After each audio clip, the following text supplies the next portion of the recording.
the next day. Sa dami ng ginagawa natin. Ba't na nangyari? Busy kasi. Tila nagbigay ng pahiwatig si Kim Chiu na totoong hiwalay na sila ni Sian Lim. Matapos ang mga haka-hak ang lumabas nito kamakailan na hiwalay na ang dalawa.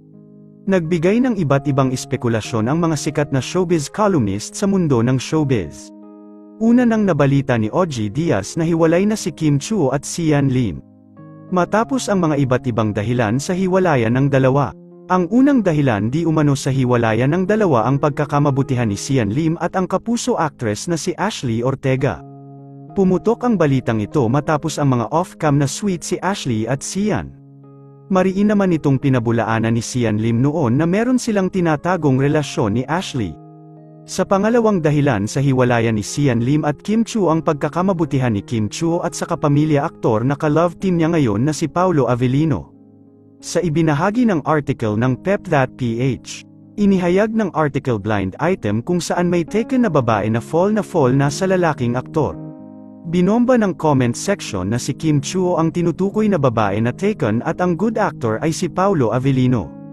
Ito rin ang sinabi ni OG Diaz na naaaliw na sa isa't isa si Paolo Avellino at Kim Chiu.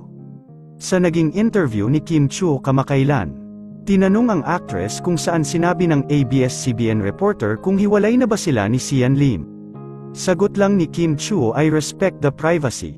Sa amin na lang muna po yun. Mukhang isang malaking confirm na hiwalay na talaga si Kim Chiu at Sian Lim. Madami naman ang nalungkot at may mga natuwa din sa balitang ito. Sinabi na bagay naman raw si Paolo Avellino at Kim Chiu at kung hiwalay naman na raw si Kim at Sian. Wala nang dahilan na hindi sila magkatuluyan. Sa ngayon mukhang confirm na nahiwalay na talaga si Kim Chiu and Sian Lim.